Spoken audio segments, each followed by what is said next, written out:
I was trying to do the interview about 30 minutes ago, and we had a doe come crashing in, and a 2.5-year-old 8-pointer, nice young deer, was chasing her all around the back of the stand here, and so we kind of got cut off, and then he chased another doe off, and I heard something behind me, and it ended up being one of our target bucks. A deer that I call the bully 9-pointer, just a big mature 9-pointer, no brow tines, not going to score real good, but a big mature buck. Well, he passed on the downwind side of this bedding, this cedar thicket behind us, and we were able to hit the grunt a couple times and call him up here. And he just outsmarted us. I mean, he crossed behind us about 42 yards. I mean, I had a shot, but like at one point he was facing us, and I was convinced that he was gonna walk right down the fence. So I just was patient. But he finally just crossed right behind us here and headed towards our sanctuary. Luckily, when he got downwind, he didn't bust us or anything. But that was a tad bit unlucky. But it was a good encounter, and I probably should have been a little more aggressive with the shot. The other unfortunate thing is which this always happens to me, but you know, I could have had a 270 in my hands, you know, and had a 40-yard shot at a mature buck, but I don't know, there's something about whitetails and bow hunting that I can't get away from, so. But the wind is really nice, the conditions are nice. Hopefully a few more bucks pass below this bedding area, so it seems like the mature bucks are trying to find those does right now.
Well, we have been fortunate in the fact that we've seen quite a few deer, and we've actually seen 2 shooters.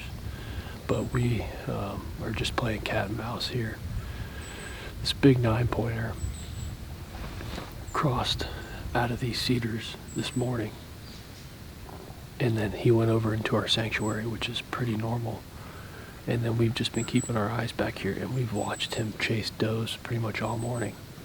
And quite frankly, we just need one of the does to come up here. I mean, it almost seems like he's shielding them from leaving the cedar thicket, like he just wants to keep them down there. But we're hoping, it's 9:30 right now, we're hoping that in the next couple hours he kind of gets up and decides to go cruising around. We saw another shooter, which was a really nice 10-pointer, probably a year younger than this 9-pointer, but he's got a nicer rack. But I really want to kill this 9-pointer. We've had him at 40 yards, we've had him at 70 yards. I mean, he's cutting it pretty close here. But the conditions are perfect, so it seems like these bucks are just ready to kind of cut loose and cruise around at any point throughout the day.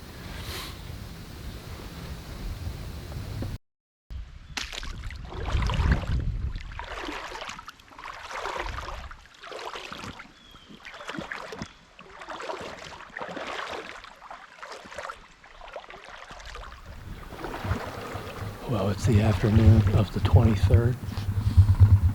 We're back here in this food plot that we hunted pretty hard in October. We haven't checked the trail camera in a couple weeks. I kind of suspect some of these bucks are in here after dark, but it's kind of a high risk, high reward opportunity here. This is where we were seeing the Elite 8 a lot. Also, that big bully 9-pointer has shown up here a couple times. I know he's using this hillside to the north. It's just a matter of whether he wants to slip in here. This is one of the best food plots I've seen. It's been absolutely just destroyed by these deer, but we already bumped a doe when we were coming in, so we know they're still in here probably feeding. It is getting pretty late in the gun season, and we're near a country road, so you never really know how that plays out. But like I said, high risk, high reward. We know that we could come in here and see nothing, but there's also a chance we could kill a big buck. So I think one of the positives of this farm is it's really hasn't been pressured at all, so we're in a good spot.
it's Friday, November 26th, the day after Thanksgiving.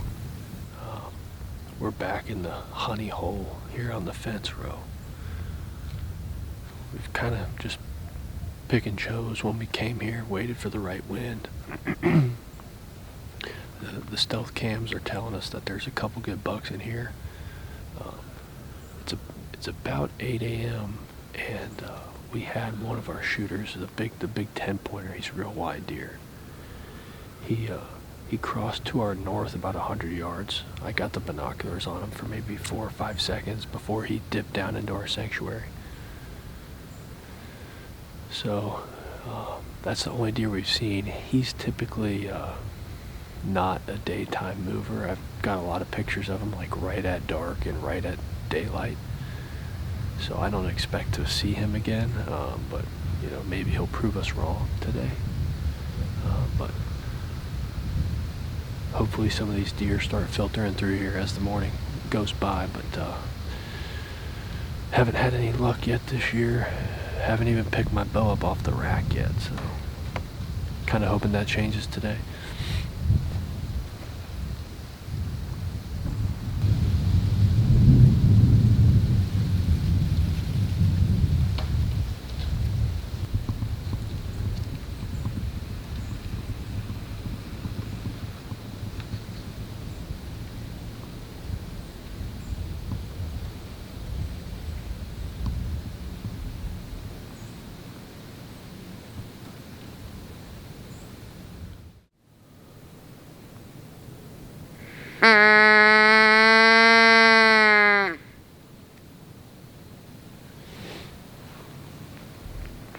Well, it's about noon here in Indiana. It warmed up. It's probably in the mid-30s, but it feels nice. Saw quite a few deer, 6 or 7 does, and like 3 different bucks. No shooters. We saw that half-rack buck again. The trail cam that we have down below us, we pulled the chip, and there's still 2 of our shooter bucks are still on here, a couple of times in daylight, so the spot is still really good. The guys that gun hunt this other property, I don't think they've hunted very much because these deer are just super calm, and we're like 2 weeks into gun season, so that was kind of a luxury. But we're going to slip out of here. I may move spots this afternoon just because the wind isn't great for this spot this evening, but I may try to come back here Friday, just kind of weather depending, but we'll see. I may end up making a move this afternoon, try to get one of these bucks on a feeding pattern. So.